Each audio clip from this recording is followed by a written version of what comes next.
नमस्कार। कबीर वाणी में मैं प्रशांत नानकर हमारे चैनल स्टोरी शायरी पे आप सबका स्वागत करता हूँ। दोस्तों, आज कबीरदास जी के कुछ दोहे हम यहाँ पे पढ़ने वाले हैं और वो बहुत पॉपुलर दोहे हैं या सब प्रचलित ऐसे दोहे हम लेने वाले हैं। पहला दोहा है, बड़ा हुआ तो क्या हुआ जैसे पेड़ खजूर। बड़ा हुआ तो क्या हुआ जैसे पेड़ खजूर, अब पंथी को छाया नहीं फल लागे अति दूर। कबीर जी कहते हैं कि सिर्फ बड़ा होके कुछ नहीं होता है, और उदाहरण के तौर पे वो खजूर के पेड़ का उदाहरण देते हैं कि वो बहुत बड़ा होता है, ऊंचा होता है, लेकिन उसकी छाया भी नहीं मिलती और उसके जो फल आते हैं वो भी इतने ऊंचे आते हैं कि किसी भी राह चलते पंथी को उसका कोई फ़ायदा नहीं होता। उसी तरह आप ज़िंदगी में कितने भी बड़े आदमी बन जाओ, जब तक आप दूसरों की मदद नहीं कर सकते, दूसरों के काम नहीं आ सकते, आपके बड़ा होने का कोई मतलब नहीं बनता। और ये दूसरा दोहा है, कबीरा खड़ा बाजार में सबकी मांगे खैर। कबीरा खड़ा बाजार में सबकी मांगे खैर, ना काहू से दोस्ती ना काहू से बैर। कबीर जी कहते हैं कि सबके बारे में भला सोचो, ना किसी से ज़्यादा दोस्ती रखो, ना किसी से ज़्यादा दुश्मनी करो। अगला दोहा है, कहे कबीर कैसे निभाएं केर बेर को संग। कहे कबीर कैसे निभाएं केर बेर को संग, वह झूमत रस आपनी उसके फाटत अंग। इसका जो भावार्थ है, इसका जो अर्थ यह है, कबीर जी कहते हैं कि भिन्न प्रकृति के जो लोग रहते हैं वो एक साथ नहीं रह सकते। कहे कबीर कैसे निभाएं केर बेर को संग, यानी केले का जो पेड़ होता है और बेर का पेड़ होता है, ये दोनों साथ में नहीं रह सकते, क्योंकि जब हवा आती है तो बेर का पेड़ हिलने लगेगा और केले के जो पत्ते हैं वो कांटों से कट जाएंगे। वह झूमत रस आपनी उसके फाटत अंग। ये अगला जो दुआ है, तिनका कबहुन नींदिए जो पावन तर होए, कभू उड़ी अखियों में परे तो पीर घनेरी होए।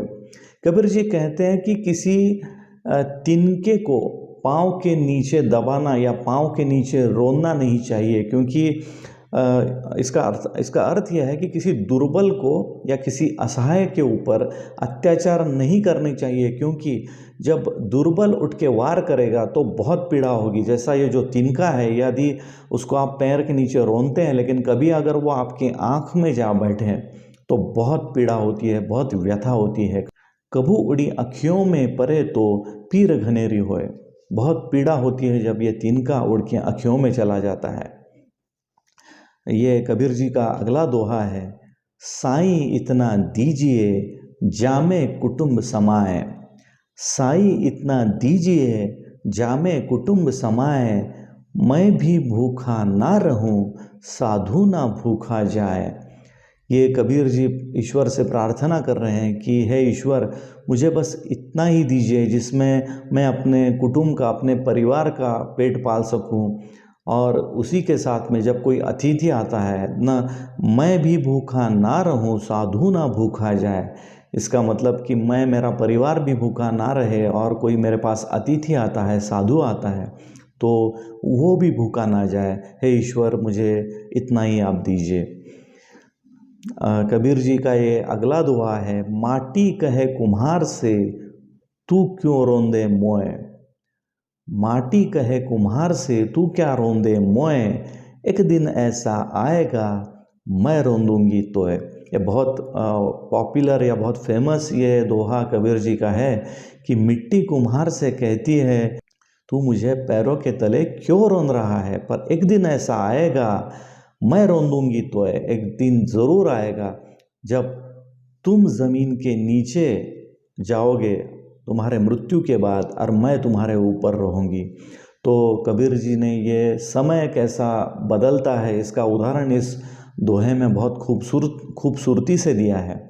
कबीर जी का ये अगला दोहा है, गुरु गोविंद दोनों खड़े काके लागू पाए।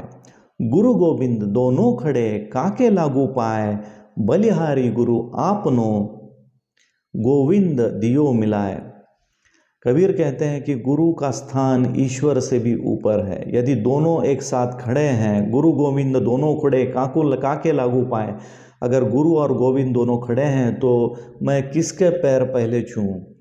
तो उसका उत्तर वो देते हैं, मैं पहले प्रणाम गुरु को करूँगा, क्योंकि गुरु ही जो हैं जो मुझे ईश्वर तक जाने का रास्ता दिखाते हैं। बलिहारी गुरु आपने गोविंद दियो मिलाए।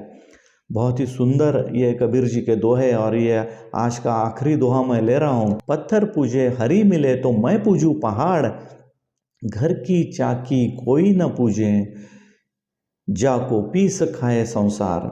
दोस्तों बहुत ही बढ़िया ये दोहा है कि अगर पत्थर पूजने से हरि मिलता है तो मैं तो पहाड़ को पूज लूँ, लेकिन घर की चाकी कोई ना पूजे। घर की जो आटे की चक्की रहती है उसकी कोई पूजा नहीं करता, हालांकि वो अन्न पीस कर अपना पेट पालती है। ये आपको कबीर जी के ये जो दोहे मैंने सुनाए, ये आपको कैसे लगे हमें ज़रूर बताइए। और इसके आगे ऐसे ही कबीरदास जी के आगे के दोहे लेके मैं आने वाला हूँ। तब तक के लिए मैं प्रशांत नानकर हमारे चैनल स्टोरी शायरी से आपसे अलविदा करता हूँ। धन्यवाद।